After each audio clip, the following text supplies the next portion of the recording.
Kaasaegses maailmas on peaaegu kõik asjad, mida me igapäevaselt kasutame, valmistatud suurte masinate poolt tehastes. Alates terasest, mida kasutatakse kõrghoonetes, kuni autode keredeni ja isegi lennukite osadeni, kõik need läbivad enne valmimist hiiglaslikud masinad.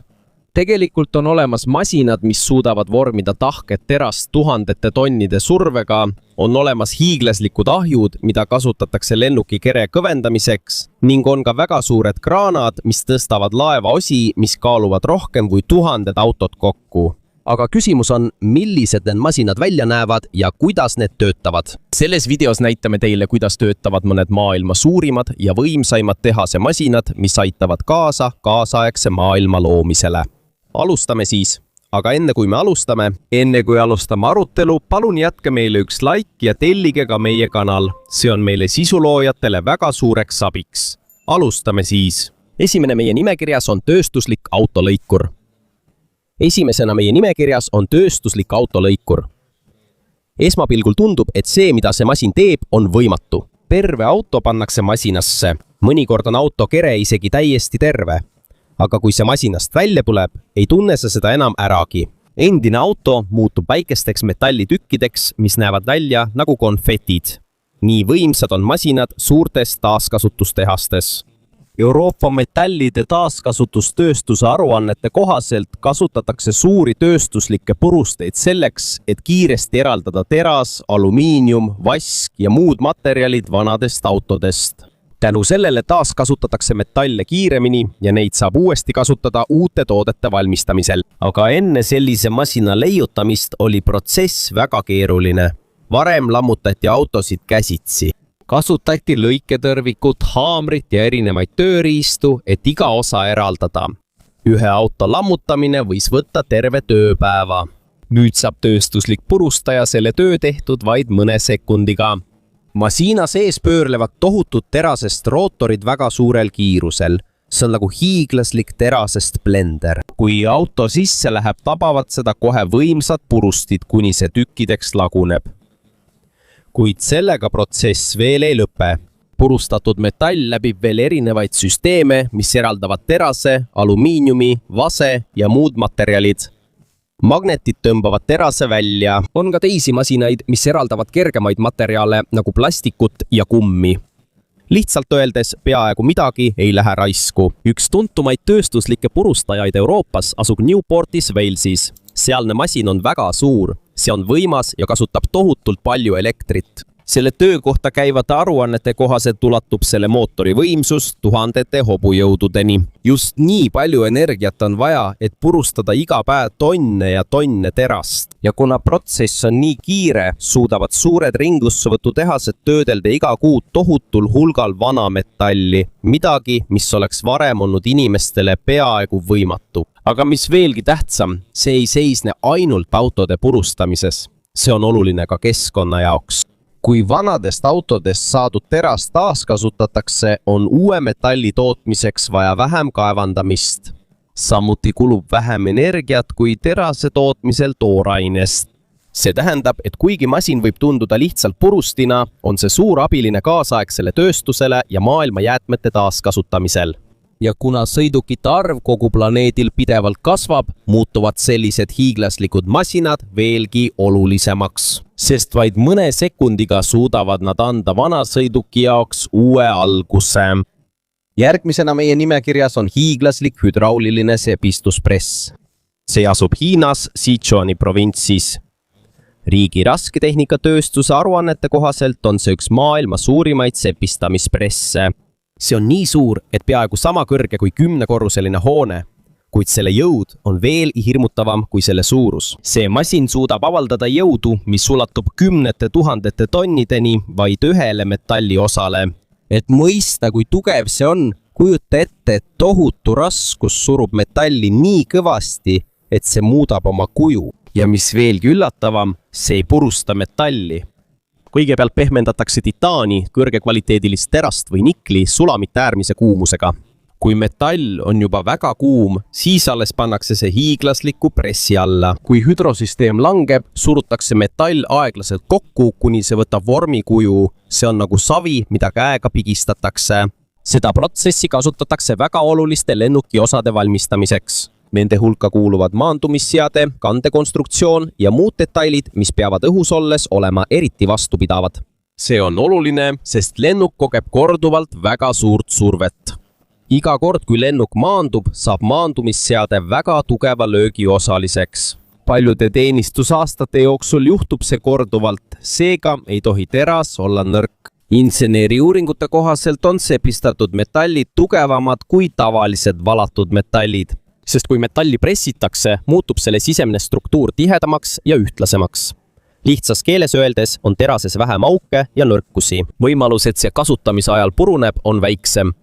Ja lennundustööstuses on see väga oluline. Sest kui lennuki lennu ajal mõni oluline osa üles ütleb, võib see põhjustada suure õnnetuse. Seetõttu peetakse riike, kellel on selline hiiglaslik sepistuspress, arenenud tootmisvõimekusega riikideks. Mitte kõik riigid ei suuda seda teha. Lennundus- ja kosmosetööstuse tootmist käsitlevate aruannete kohaselt on vaid vähestel olemas ülivõimas sepistuspress, mis suudab valmistada suuri lennukikomponente. Nende hulka kuuluvad Hiina, Ameerika Ühendriigid, Venemaa ja Prantsusmaa.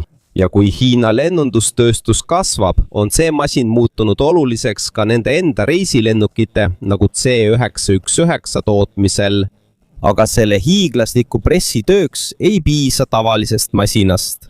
Selle sees on tohutu hüdrosüsteem. Väga palju õlipumpasid surub hüdroööli läbi pikkade torude, et tekitada tohutut rõhku. See annab jõu, mis suudab muuta tahke titaani kuju. Ja kuna protsess on nii võimas, saab mõningaid osi valmistada vaid ühe korraga. Samal ajal varem tuli neid osi korduvalt kuumutada ja väiksemate masinatega taguda. Tegelikult ei ole see lihtsalt tavaline tehase masin. Hiinas on see osa suuremast plaanist muutuda iseseisvamaks oluliste lennunduskomponentide tootmisel. Sest viimastel aastakümnetel tuli paljud kõrgtehnoloogilised lennukiosad veel teistest riikidest hankida. Nüüd suudavad nad juba ise riigisiseselt suuri sepistatud komponente toota. Ja iga kaasaegse lennuki taga on sellised hiiglaslikud masinad, mida tavaline inimene peaaegu kunagi ei näe. Need terasest koletised töötavad vaikselt, valmistades detaile, mis toetavad iga päev miljoneid reisijaid õhus. Nüüd lähme Hiinasse, et näha üht hiiglaslikku paberimasinat. Kaasaegse paberitööstuse aruannete kohaselt on see masin üle 400 meetri pikk. See on isegi pikem kui Titanic ja pikem kui enamik tänapäeva kruiisilaevu. Lihtsalt öeldes, see on nagu terve tehas, mis liigub ühe masinana. Ja selle töö tundub esmapilgul lihtne, muuta puit paberiks. Aga protsess selle sees on väga kiire ja väga täpne. Kõik algab puidumassist. See on nagu pehme ja märg segu tselluloosi-kiududest ja veest, mis pärineb puidust. See näeb välja nagu muda. Seejärel laotatakse segu kiiresti liikuvasse sõela peale. Kui see liigub, hakkab vesi järk-järgult välja voolama. Ja siis hakkavad kiud omavahel kokku hoidma, moodustades õhukese lehe. Kuid selles etapis on see ikka väga märg. Seetõttu läbib see veel suured rullikud, mis pigistavad paberit, et veelgi rohkem vett eemaldaga. Pärast seda liigub see masina väga pikasse ossa, mis on täis kuumi silindreid. Siin kuivatatakse paberit kuumuse ja auruga. Kui paberileht liigub masina sees, jätkub protsess pidevalt, ilma peatumata, ilma katkestuseta. Pärast kuivamist on masinas veel üks osa, mis silub paberi pinda. See tehakse selleks, et paber oleks siledam ja raamatu, märkmiku, ajakirja või ajalehe trükk oleks selgem. Siin on ka rullikud, mis suruvad paberit, et kogu paberi paksus oleks ühtlane. Ja selle hiiglasliku masina lõpus keeratakse valmis paber väga suurteks rullideks. Ja iga rull on väga raske. On mõned rullid, mis kaaluvad peaaegu sama palju kui mitu autot kokku. Veelgi üllatavam on see, kui kiire kogu protsess on. Tööstusliku paberi tootmise aruannete kohaselt suudavad kaasaegsed paberimasinad toota pidevat paberilehte, töötades väga suure kiirusega. See tähendab, et märjast puidumassist kuni valmis paberini, seda saab teha lühikese ajaga, samal ajal kui masin töötab pidevalt. Ja kuna see töötab ööpäeva ringselt, on selle päevane toodang väga suur. Miljoneid pabereid suudab toota juba üks hiiglaslik masin, aga tekib suur probleem, kui see seisma jääb. Seda ei saa lihtsalt välja lülitada ja uuesti sisse panna nagu elektriventilaatorit. kui hiiglaslik paberimasin peatada, on seda väga raske uuesti käivitada. Sest tuleb uuesti sisestada õhuke ja märkpaber väga pikkade rullikute ja kuivatite vahele nii, et see ei rebeneks. Ja mida kiiremini masin töötab, seda raskem on protsessi kontrollida. Seetõttu ütlevad paberiinsenerid, et on olemas pabermasinaid, mis töötavad mitu kuud peaaegu ilma seiskamiseta. Sest lisaks sellele, et selle peatamine on kallis, raisatakse ka palju materjale, kui taaskäivitamise protsessis vigu tehakse. Ja selleks, et töö sujuks korralikult, on töölised ja tehnikud, kes jälgivad peaaegu terve päeva jooksul iga masina osa temperatuuri, rõhku, niiskust ja kiirust. Sest kui selles 400 meetri pikkuses süsteemis tekib isegi ühes masinas väike probleem, võib see mõjutada kogu tootmisliini. Lõpuks on üllatav mõelda, et tavaline koopiapaber, mida me iga päev kasutame, läbib tegelikult hiiglasliku masina, mis on pikem kui paljud maailma laevad. See on tohutu tööstussüsteem, mida tavaline inimene peaaegu ei märka, kuid mis toodab iga päev paberit, mida kasutavad miljardid inimesed kogu planeedil. Nüüd räägime kuumribaterase valtsimistehasest. Hiiglaslikus terasetehases on tohutud terasplokid, mis kaaluvad peaaegu sama palju kui mitu autot kokku. Neid nimetatakse terasplaatideks. See on paks, raske ja tavaline masin ei suuda seda peaaegu liigutada. Aga enne kui see rullimistehasesse viiakse, tuleb see kõigepealt väga kõrge temperatuurini kuumutada. Terase tootmise aruannete kohaselt kuumutatakse terast üle 1000 kraadi Celsiuse järgi. Selle kuumuse juures muutub teras oranžiks kuni punaseks. See näeb välja nagu leegitseks ja isegi kui oled kaugemal, tunned juba selle äärmist kuumust. Pärast kuumutamist liigub hiiglaslik terasplaat aeglaselt rullimistehasesse. Siin algab kõige raskem osa. Seal on tohutud rullikud, mis suruvad terast ülalt ja alt. Kui plaat läbi rullide liigub, muutub see järk-järgult õhemaks. See on nagu tainarull, aga leiva asemel surub see kokku tonne ja tonne terast. Iga läbimisega muutub teras õhemaks ja selle liikumine muutub ka kiiremaks. Paksust terasplaadist saab õhuke terasriba, mida kasutatakse erinevate toodete valmistamiseks üle kogu maailma. Ja kui teras liigub masina sees, on protsess väga kiire. Alguses siseneb see aeglaselt. Kuid kui see jõuab veerimistehase lõppu, liigub see juba väga kiiresti, olles endiselt punane kuumuse tõttu. Pärast seda läbib teras jahutussektsiooni. Siin lastakse sellele vett peale, et temperatuuri kontrollitult langetada. See on oluline, sest kui jahutamine on vale, võib teras nõrgeneda või deformeeruda. Seetõttu on kogu protsess väga hoolikalt kontrollitud. Temperatuuri, rõhku, kiirust, kõike jälgivad insenerid ja operaatorid. Pärast jahtumist keeratakse pikk teras kokku, et moodustada hiiglaslik terasrull. Üks rull võib kaaluda 10 tonne. Kui sa veel terase lahti rullid, mis selle sees on, võib see ulatuda üle 1 miili pikkuseks. Nii suur ongi kaasaegsete terasetehaste toodang. Globaalset terasetööstust käsitlevate raportite kohaselt suudavad suured kuummaltsimistehased toota igal aastal miljoneid tonne terast. Ja peaaegu kõik tööstusharud kasutavad seda. Autode kered, pesumasinad, külmkapid, merekonteinerid, ehitiste ja sildade teraskonstruktsioonid, kõik need võisid alata valtsimistehasest, kuid kuna masin töötab väga kuuma ja raske koormuse all, kuluvad mõned selle osad kiiresti. Rullikud, mis suruvad terast, vahetatakse regulaarselt välja. Suure surve ja kuumuse tõttu kuluvad need iga päev kasutades järk-järgult ära. Ja kujuta ette, iga päev läbib neid masinaid tonnide viisi terast, peaaegu lakkamatult. See on nagu hiiglaslik metallitehas, mis kunagi ei maga. Operatsiooni tohutu ulatuse tõttu ulatuvad mõned kuumriba valtsimistehased algusest lõpuni peaaegu 0,5 miili pikkuseks. Ja kuigi see koht on väga mürarikas, väga kuum ja ülimalt ohtlik, on see üks tähtsamaid protsesse tänapäeva maailmas. Sest ilma valtsimistehasteta ei suudaks peaaegu ükski tööstus toota miljoneid tonne terast, mida vajame tänapäeval autode, kodumasinate, laevade ja pilvelõhkujate jaoks. Ja nüüd räägime pöörlevast tsemendiahjust. Esmapilgul näeb see lihtsalt välja nagu väga pikk terastoru, aga tegelikult on see üks tähtsamaid masinaid kogu ehitustööstuses.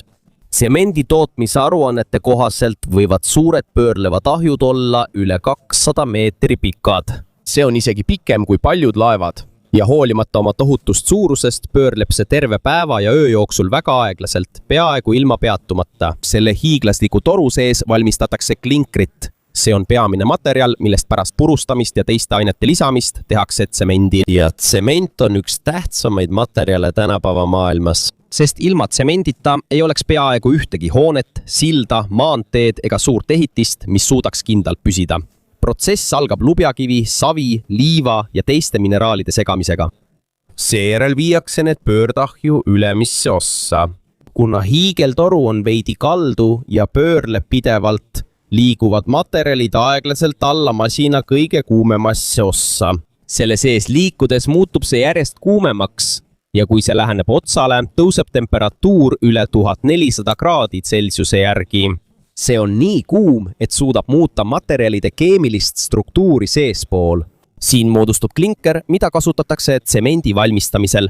See on nagu hiiglaslik ahi, kus ei küpsetata leiba, vaid materjale, millest ehitatakse hooneid ja teid üle kogu maailma. Aga kuna ahju sees on väga kõrge temperatuur, on vaja spetsiaalset ja tugevat kaitset. Sees on paksud kuumakindlad tellised, et kuumus ei pääseks otse hiigeltoru terasest kerele. Need tellised on väga olulised. Kui mõni osa puruneb või eemaldub, võib tugev kuumus jõuda ahju teraseni. Ja kui see juhtub, võib kogu masin kahjustuda. Seetõttu jälgitakse suurtes tsemenditehastes pidevalt ahju temperatuuri infrapunasüsteemidega. Ja kasutatakse ka teisi sensoreid, sest kui siin tekib suur probleem, on remont väga kallis ja kogu tootmisliin võib peatuda. Ja hiiglaslikku ahju ei lülitata niisama lihtsalt välja. Tsementitööstuse inseneride sõnul on olemas pöördahjud, mis töötavad mitu aastat enne, kui need suurseisakuks ja hoolduseks peatatakse. Sest selle peatamine on väga keeruline ja kallis, kuid selle väljund on seda väärt. Üks suur pöördahi suudab toota 1000 tonne klinkrit päevas. Piisav, et valmistada tsementi suurte ehitusprojektide jaoks, sildade või pikkade maanteede jaoks.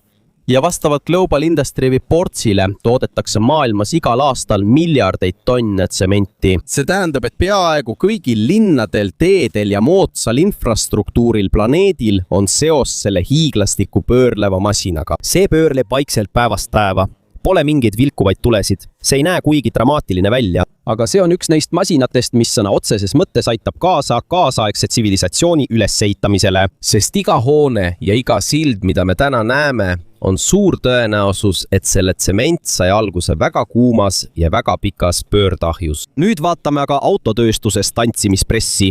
Esmapilgul näeb see välja nagu hiiglaslik terasest hoone tehases sees. See on väga suur ja väga raske. Autotööstusaruannete kohaselt võid kaasaegne tantsimispress olla mitmekorruselise hoone kõrgune ja kaaluda 1000 tonne. Aga veel muljetavaldavam on see, mida see masin teeb. Vähem kui 1 sekundiga suudab see muuta lameda terase autoosaks. Näiteks kapott, uks, katus või auto külgpaneel. Nii töötab see protsess. Kõigepealt sisestatakse suur lame teras lehtmasinasse. Seejärel langeb hiiglaslik press tohutu jõuga alla. Selle all ja peal on spetsiaalne vorm, mida nimetatakse matriitsiks. See on nagu hiiglaslik vorm. Kui ülemine ja alumine matriits kokku puutuvad, vormitakse teras. Teras sulutakse kokku ja see võtab vormi kuju. Nii tekivad auto kerepaneeli kõverused ja kuju. Ja protsess ei koosne ainult ühest vajutusest. Kaasaegsetes tehasetes läbib teras pressiliinis erinevaid jaamu. Esimeses jaamas tehakse põhikuju, järgmises lisatakse detailid. Aukuud, servad, keevitamiseks vajalikud osad. Ja kui paneel liigub ühest jaamast teise, siis enamasti liigutavad seda juba robotid. Kogu süsteem töötab peaaegu katkematult. Ja see on väga kiire. Autotööstuse tootmisaruannete kohaselt on olemas pressimisliinid, mis suudavad valmistada uue keredetaili vaid mõne sekundiga. Mõned tehased töötavad ka 24 tundi ööpäevas, et tulla toime kogu maailma autode suure nõudlusega. Aga selleks, et hiiglaslik press korralikult töötaks, peab iga selle osa olema äärmiselt täpne, sest isegi väike viga vormis paistab kohe terasel välja. Kui paneelil on väike mõlk, lohk või deformatsioon, võidakse see kvaliteedikontrollis kohe tagasi lükata. Seetõttu on ka tantsimisprestis kasutatavate vormide valmistamine väga kallis. Autotööstusaruannete kohaselt võib ühe kerepaneeli vormide komplekt maksta $miljoneid, sest iga detail peab olema ülimalt täpne. ja kui tehakse uut automudelit, on vaja tohutut investeeringut, et valmistada kogu auto täielik vormide komplekt. Aga suurte autotootjate jaoks on see seda väärt. Sest stantsimispressiga saavad nad toota tuhandeid täpselt ühesuguseid keredetaile, mille kuju on täpselt sama. See on põhjus, miks tehasest väljuvad autod on peaaegu identsed. Ja tegelikult on peaaegu kõik autod, mida me tänavatel näeme, selle protsessi läbinud. Enne kui autost saab sõiduk, on hetk, mil hiiglaslik masin purustab ja vormib lihtsa lameda terase, kuni sellest saab meile tuttav kaasaegse auto kuju. Nüüd siin on pidev valumasin. Lihtsas seletuses on selle masina ülesanne muuta sulametall pidevalt ja peaaegu katkematult tahkeks teraseks. Ja selle protsessi välimus meenutab tehases sees justkui tulejõge. Kõik algab sulaterasest ehk sulanud terasest. Terase tootmise aruannete kohaselt tulapub vedelaterase temperatuur üle 1600 kraadi Celsiuse järgi. See on nii kuum, et terase valgus on peaaegu valge. Ja selle kuumuse tõttu tundub, et õhk selle ümber virvendab ja muutub häguseks. Pärast sulatamist valatakse vedel teras suurde anumasse, kus voolu kontrollitakse. Sealt voolab see otse spetsiaalsesse vormi, mis on valmistatud veega jahutatud vasest. Siin hakkab vedel metall muutuma. Kui sulametall puutub kokku külma vormiga, hakkab selle välimine osa aeglaselt tahkuma, kuid sees on see endiselt vedel. See on nagu kõva kest, mille sees on veel sulametall. Pärast seda tõmbavad hiiglaslikud rullikud metalli allapoole, samal ajal kui see jätkab jahtumist vee abil. Kui metall masinas allapoole liigub, muutub see järjest kõvemaks, kuni saab täiesti tahkeks. Ja protsessi lõpus väljub masinast pikk metall, mida saab kasutada terasplaatoorikute, toorikute või muude materjalide valmistamiseks, valtsimistehastes ja sepistustöökodades. Seejärel lõigatakse see õige pikkusega väga võimsate lõiketõrvikutega. Ja kui metall kõveneb, lõikab masin seda ning tehases lendab igale poole palju tuld ja sädemeid. See näeb välja nagu hiiglaslik ilutulestik terase tehases. Aga kõige tähtsam osa siin on sõna pidev, sest varem ei tehtud terast niimoodi. Enne kui pidev valu muutus populaarseks 1970-ndatel ja 1980-ndatel, valati sulaterast käsitsi eraldi vormidesse. Siis oodati, kuni see jahtub. Pärast seda kuumutati see uuesti, et seda uuesti töödelda. See oli aeglane, kulukas ja raiskas palju materjali. Aga kui tulid pidev valumasinad, mis muutsid kogu terasetööstust, muutus terase tootmine vedelast metallist tahkeks teraseks järjestikuseks protsessiks, ilma korduva töötlemiseta. See oli kiirem, energiasäästlikum ja raisati vähem terast. Seetõttu kasutavad peaaegu kõik tänapäeva terasetehased üle maailma globaalsete terasetööstuse raportite kohaselt juba pidev valutehnoloogiat. Ja tegelikult on peaaegu kogu teras, mida me tänapäeva maailmas näeme, tõenäoliselt selle protsessi läbinud. Alates pilvelõhkujate terasest kuni autode teraseni ja isegi kodumasinate teraseni. Kõik sai alguse väga kuumast sulametalli jõest, mis aeglaselt muutus tahkeks teraseks hiiglaslikus pidev valumasinas. Ormas 5-teljelised CNC-masinad lennunduse jaoks. On lennuki osi, mis on ülimalt tähtsad. Seetõttu ei saa neid lihtsalt keevitamise või poltidega kokku panna. Selle asemel lõigatakse need välja ühest tahkest titaani või alumiiniumiplokist. Siin kasutatakse 5-teljelist CNC-masinat. See on hiiglaslik arvutiga juhitav masin, mis suudab metalli lõigata peaaegu igast nurgast. Kui lõikeriist liigub, kraabib see järk-järgult üleliigse metalli ära, kuni lennuki detalli lõplik kuju on saavutatud. Ja mõnikord eemaldatakse enne lõpetamist peaaegu 90% algsest metallist. Seda kasutatakse mootorikinnituste, telikuosade ja teiste oluliste lennuki komponentide jaoks. See masin on ülimalt täpne, nubatud veamäär on väga väike, sest siin sõltub sellest reisijate elu. Kui titaani lõigatakse, tekib väga palju kuumust. Sellepärast kasutatakse pidevalt jahutusvedelikku, et lõikeriistad ei kahjustuks. Enne kui masin tööle pannakse, koostavad insenerid kogu digitaalse plaani spetsiaalse tarkvara abil. On ka detaile, mille valmistamine võtab mitu päeva aega, sest selle kuju on väga keeruline. Lõpuks muutub lihtne metallblokk väga vastupidavaks lennuki osaks, mis suudab lennu ajal taluda suurt survet. Number 2. Komposiitautoklaavid. Tänapäeva lennuki kere ei ole enam täielikult metallist. Mõned selle osad on valmistatud süsinik just komposiitmaterjalist. See on kergem kui alumiinium, kuid väga vastupidav. kuid enne kui see materjal muutub tugevaks, tuleb see panna hiiglaslikku autoklaavi. Autoklaav on nagu tohutu ahi lennukitehases. Siin kuumutatakse ja surutakse süsinikjõudu rõhu abil, et see õigesti kõvaks muutuks. õige kuumus ja rõhk on väga olulised. Kui protsess on vale, võib lennuki osa nõrgaks jääda või deformeeruda. Seetõttu on kogu kõvastumisprotsess väga rangelt kontrollitud. Lennundus- ja kosmosetööstuses kasutatavad autoklaavid on väga suured. Mõned neist on peaaegu sama suured kui hooned, et mahutada lennuki suuri osi. Lihtsustatult öeldes on see nagu hiiglaslik survepott lennundustööstuses. Siin valmistatakse mõningaid kõige olulisemaid moodsa lennuki osi. Number 1. Laevatehase portaalkraanad. Maailma suurimates laevatehastes on kraanad nii suured, et näevad välja nagu liikuvad hooned. Need on hiiglaslikud portaalkraanad. Neid kasutatakse selleks, et tõsta tohutult suuri laevaosi, mis kaaluvad 100 või mõnikord 1000 tonne. Varem ehitati laevu tükkhaaval, üks metallplaat korraga. Aga nüüd tehakse kõigepealt suured laevasektsioonid valmis ja alles siis pannakse need kokku. See on nagu hiiglaslikud Lego-klotsid ja just käntrikraana tõstab need hiiglaslikud sektsioonid õigesse kohta. Isegi kui see tõstab väga raskeid osi, peab liikumine olema väga täpne, sest kui sektsioonid valesti paigaldada, võivad laeva osad omavahel mitte sobituda.